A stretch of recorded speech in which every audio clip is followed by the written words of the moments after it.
So, there's this phrase that gets thrown around a lot, especially in the personal development space, and that phrase is self-love. Or you might hear it as love yourself or look in the mirror. Do you love the person that you see? And I've tried that. Like I literally have. Like I remember standing in front of the mirror asking myself, do I love the person I see? And honestly, I was like, I guess so. Like, I don't know.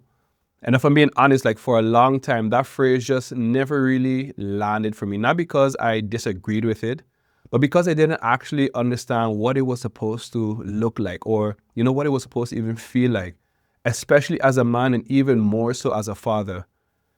And I think a lot of men feel this way. You hear love yourself and it sounds abstract. It doesn't sound tangible. It sounds almost soft, disconnected from responsibility, like, okay, but what does it actually mean when you're trying to, to be the person who provides, when you're trying to show up, when you're trying to lead and just keep everything moving? So in this episode, I'm not here to convince you to love yourself more. Like that's not the point. What I do want to do is translate self-love into a language that, that you as a father can actually understand. And I want to explore why, if we don't take the time to understand it, we might end up passing that same confusion down to our kids and especially our sons. And when I say especially our sons, it's because we were once sons ourselves.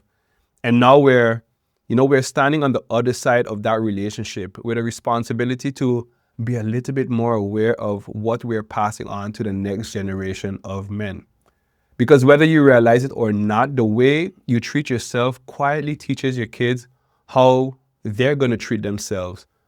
So hey, this is exactly what I want to do in this episode. I'm going to walk you through a few things. Why self-love never made sense to me for a long time.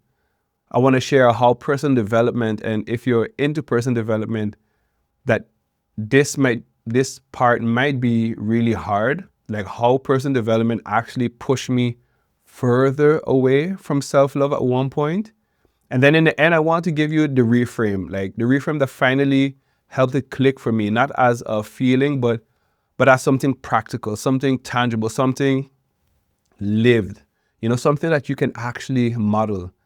And so, before I go any further, if you're new here, my name is Andy. I'm the host of the Body of Work podcast. I'm a father, a husband, a man, and what I like to call a dadpreneur, working on building something meaningful for other fathers while leaving a body of work behind. And everything I share here, I don't share it as someone who has it all figured out, but I'm documenting the process as I'm living it, as things unfold and as I continue to learn. And I'm sharing this as a father who's still figuring it out, trying to become, the kind of man my kids don't just listen to, but actually want to learn from. So I'm not speaking to you from, the finish line. I'm speaking to you from the middle. I'm in the actual work, in the thick of it. I want you to know that I'm in it together with you. Because if we want our kids to grow up, grounded, emotionally regulated and confident in who they are, like we first have to understand what it actually looks like to take care of ourselves without guilt and without shame. So getting right into it, the reason why self-love never really landed for me, it's actually not some deep or complex explanation. It's a really simple one. From a young age, no one ever explained what self-love was. And if it was mentioned, it was never translated into anything, anything concrete. Like no one ever said, okay, Andy, this is what it looks like in real life. This is how it shows up on a day-to-day basis. And looking back now, I can definitely see moments where I was, taking care of myself, where I was doing things that could fall under the umbrella of self-love. But when you're not aware of it, when there's no language for it, you don't actually know that that's what you're doing. So then later on in life, when you finally hear the term self-love, it sounds like this abstract concept. Like it sounds, again, disconnected, almost like it's removed from all responsibility that you have. And depending on how you grew up, or honestly what side of the internet you ended up on, you start absorbing certain messages about what it means to be a man especially as a father. Messages like your job is to just provide, to keep your head down, do what needs to be done. You got to endure the tough times. And there's nothing wrong with hardship. Like, let me start there. Nothing wrong with pushing through. But at least for me, the underlying message became put yourself aside. There's no time to rest, no time to acknowledge pain, no time to check in. You just got to keep going. And that's what I was taught. That's what I absorbed, especially as a young man growing up, a young adult. Not messages about, tending to yourself, not messages about maintenance, not messages about checking in with yourself. So it wasn't that I rejected the concept of self-love or self-love itself. Like I really want you to understand that. I didn't think it was something stupid, or I didn't think it was necessarily weak. I didn't try to push back against it. I just didn't understand what it was supposed to look like. And when something feels vague, when it doesn't connect to how you're actually living, it becomes really hard to practice it. But this is where things get a bit uncomfortable and also really important at the same time, because like I mentioned earlier, there was a point in my life where I got deep into personal development. And in some ways, it actually pushed me further away from self-love. And I want to say this carefully. Again, I don't think personal development is something bad, because hands down, it has helped me in a lot of ways. But there is a side to it, especially if you enter it without guidance, that can quietly mess with how you end up seeing yourself. Because a lot of personal development starts with this idea of fixing yourself, like what's wrong with you? What do you need to improve? What habits are holding you back? Where are you falling short? And on their own, those aren't bad questions to think about, to even ask yourself. But if you live in that space for too long, you start seeing yourself only through the lens of what's missing, constantly zooming into your deficiencies. And I know for me, that turned into constantly scanning myself for flaws. Like, again, always asking myself, where am I not good enough yet? Where am I behind? Why am I not where I want to be already? And what I wasn't doing, like what I really wasn't doing enough of, was stopping to acknowledge what was already working. I didn't know how to check in with myself in a healthy way. I didn't know how to recognize progress. So instead of self-love, what I actually practiced, was something closer to like surveillance, or almost self-scrutiny. Always watching myself, always correcting, always pushing. And the crazy thing is, I thought that was discipline. I thought that was growth. But over time, I realized it only made me harsher, made me less patient, made me less compassionate toward myself. And if you're not careful, that space can slide very quickly into the hustle culture. That mindset where rest is something you have to earn, where it isn't part of the process. It's almost like a reward at the end once you achieve that thing. Like some would say, rest when you're dead, or no days off. And I remember the feeling of feeling guilty just for wanting to lie down, after late nights, early mornings, feeling guilty like I didn't deserve rest yet. And if I'm to be honest, that's a scary place to live in, because you always feel like you're behind, like you're never doing enough. And then there was this moment that really stuck with me. Quick story. I was working at a bank here in the Netherlands, and I had an on-the-job coach. And I remember sitting in her office one day and telling her that even after living here for years, I still felt insecure about speaking the Dutch language, that I didn't feel fluent enough, that I couldn't express myself the way I wanted to. And she looked at me genuinely like confused. She said, "Andy, if you hadn't told me Dutch wasn't your first language, I wouldn't have known.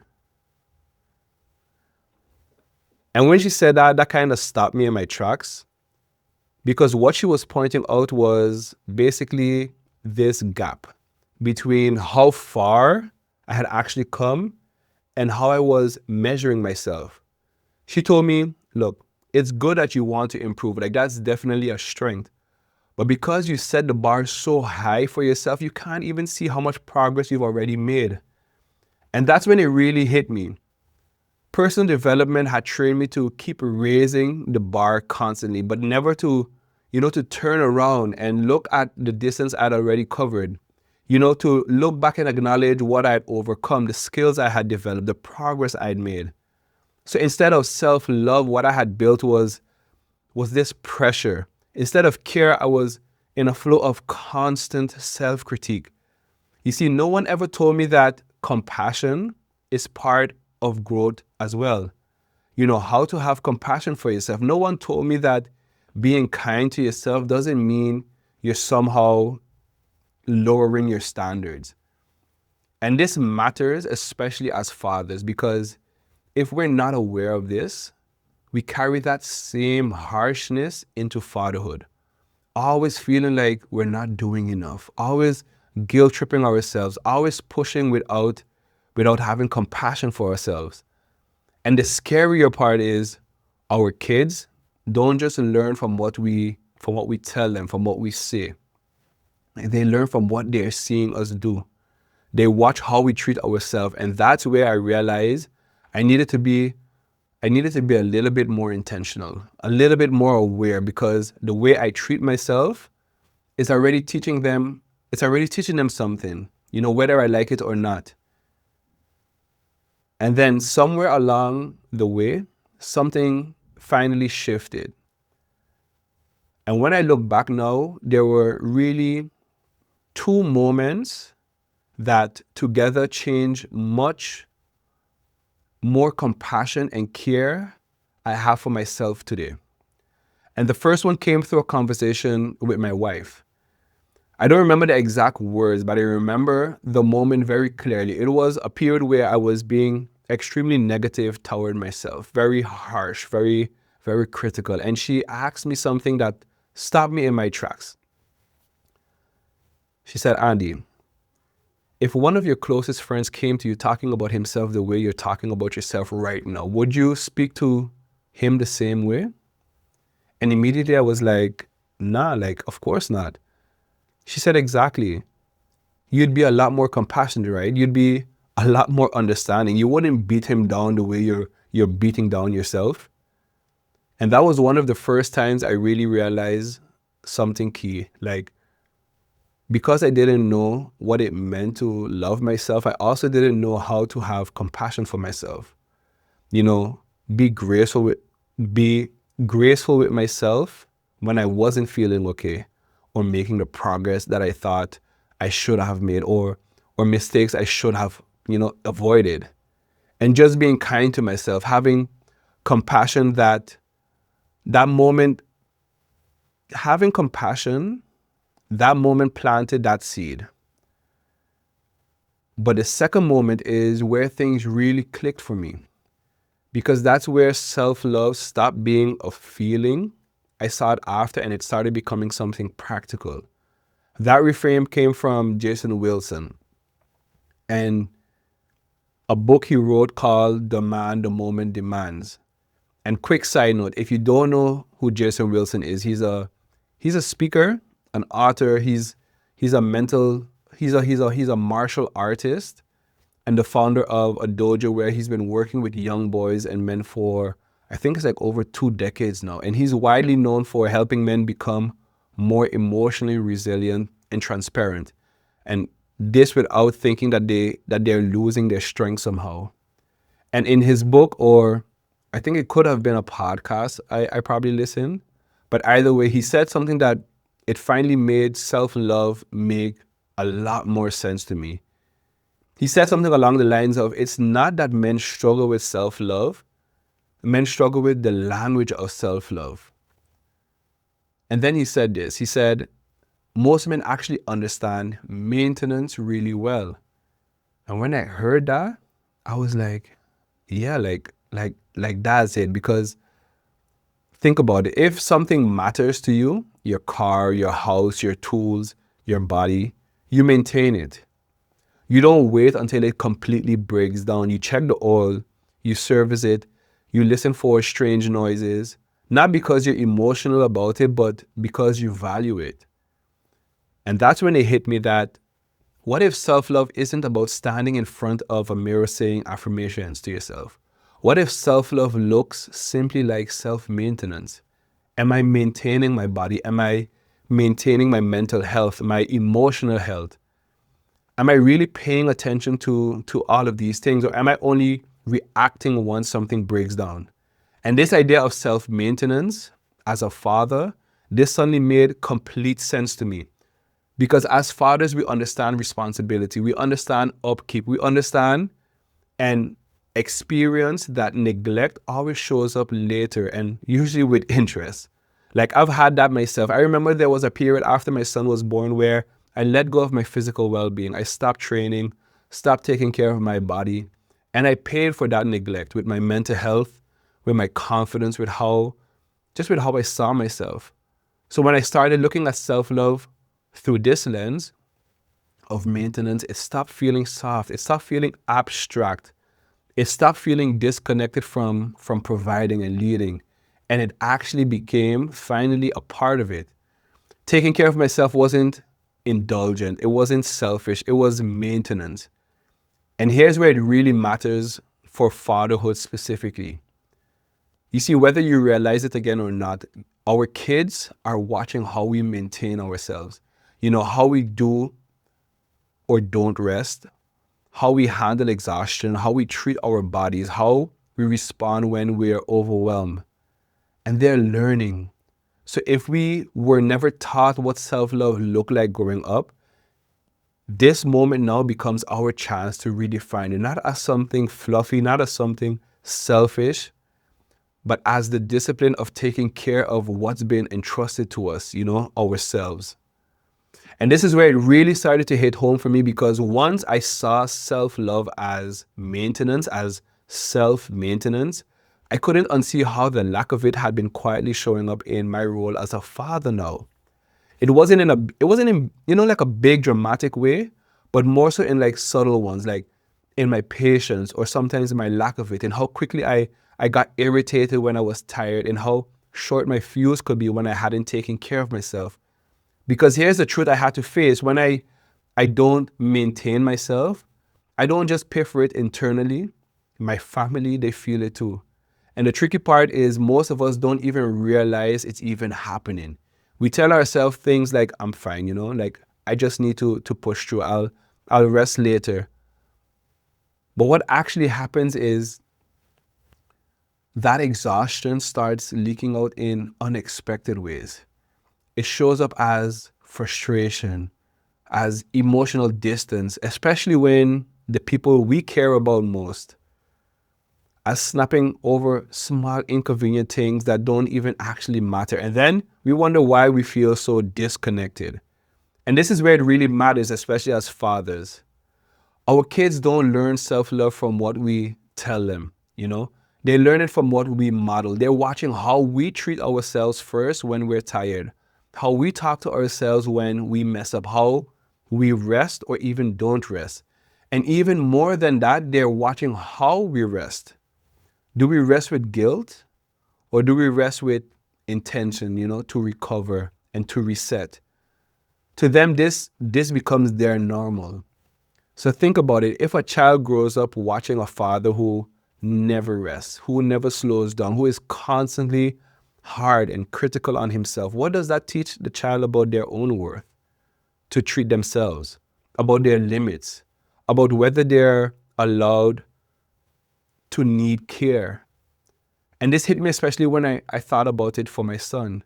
Because once upon a time, again, I was a son once, a young boy watching, absorbing, and now here I am years later, unlearning and relearning things as a grown man. And I had to ask myself something uncomfortable. If I don't know how to take care of myself without guilt, how am I supposed to even pass that on? How am I supposed to teach that? If I only value myself for what I produce, what message does that send about the man that he needs to be? Not just as a human doing, but a human being. And that's when self-love stopped being a me thing. It became bigger than that. Almost like legacy at the same time as well, because the way I maintain myself today, it quietly becomes the blueprint my kids carry forward. And this isn't about perfection, trying to do it perfect. It's about awareness. It's about recognizing that being a good father isn't just about sacrifice. It's about sustainability, the long run, the long game. Because you can't pour from an empty cup. And more importantly, our kids shouldn't grow up believing that emptiness is the price of being a man. So now I want to make this a bit more practical, not as rules, not as a checklist to beat yourself up, but just as examples, right? Some things that you can notice, experiment with, and possibly come back to whenever you're ready. So here are 5 practical ways to take like this abstract idea of self-love and translate it into something more tangible, something closer to self-maintenance. The first one is learning to rest without guilt. And this is a big one for a lot of men, learning to rest without guilt. Rest isn't something you're only allowed to do after you've completely emptied yourself, It's part of the work, of the process. And that might look like sitting down for 10 minutes without your phone, just letting your mind settle a bit. It might look like going to bed a bit earlier instead of squeezing in one more thing and waking up exhausted. Or going outside for a walk without turning it into something productive.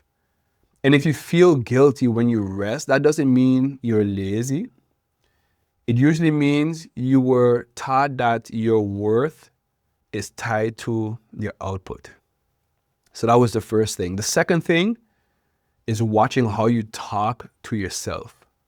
Pay attention to that inner dialogue. When you mess up, when you're tired, pay attention to when things don't go the way you hoped. And an easy way to frame this is to, again, ask yourself, would I speak to my son or would I speak to my best friend the way I'm speaking to myself right now? And if the answer is no, that's not shame. That's just information for yourself. Self-maintenance here doesn't mean, faking positivity. It just means you choose honesty with compassion instead of just honesty, followed by attacking yourself. So that was the second thing. Watch how you talk to yourself. The third is taking care of your body. And, even if it's in a boring way, as long as you're taking care of your body consistently. And taking care of your body doesn't mean you have to go do something extreme. It's nothing heroic. Just stick to the basics, movement you can sustain, eating in a way that supports your energy, drinking water, sleeping enough. This isn't about aesthetics. It's about your capacity. You see, once you feel good physically, that automatically helps you feel good mentally. And it puts you in a way better mood because you just feel good in your skin. You feel good in your body. And just understand that your body is a vehicle, through which, you show up as a father. It's a representation of your decisions, right? And the actions that you're taking. And how you treat your body, how you treat it, it affects your mood, your patience, your presence.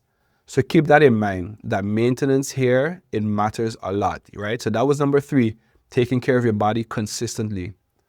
The fourth practical way is creating moments to check in with yourself instead of, only thinking your default is to push through, right? Most of us only stop when something breaks, like when we hit rock bottom. What would it look like to check in before that happens?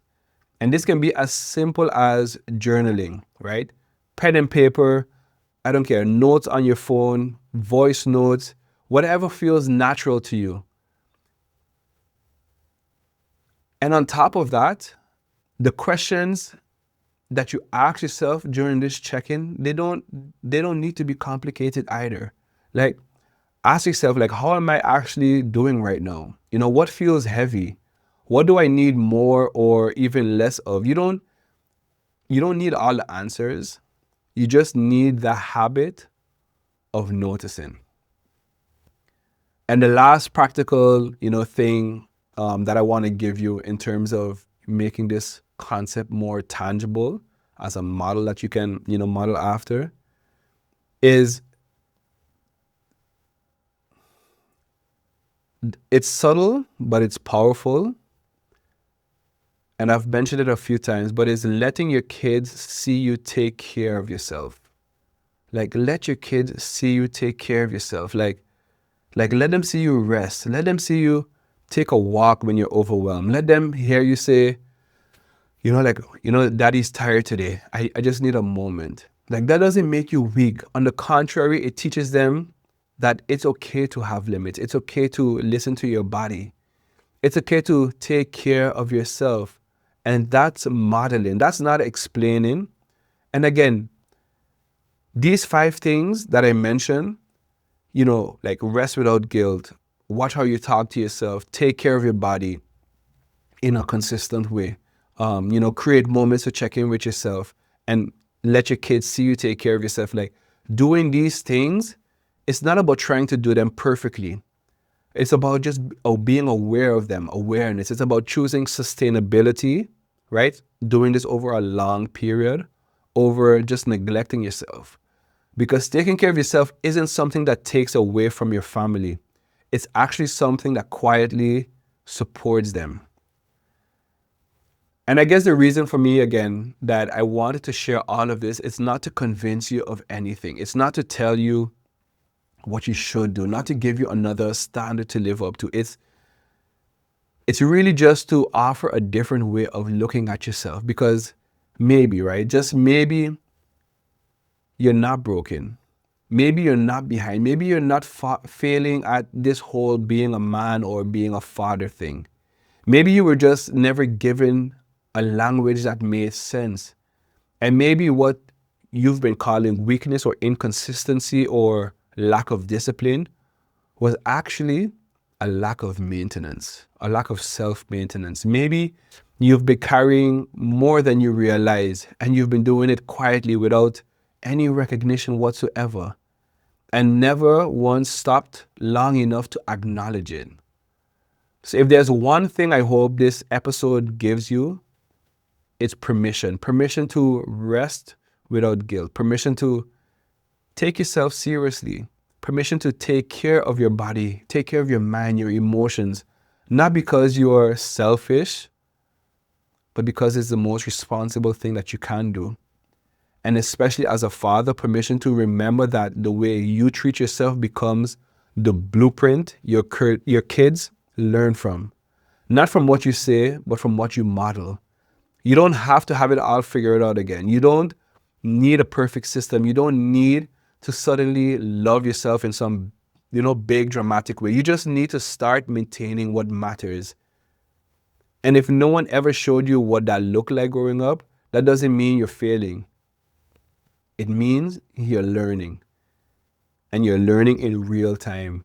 And that, again, to me, is a body of work that we are working on and constantly putting out there for our kids to follow and anyone that comes across us to follow.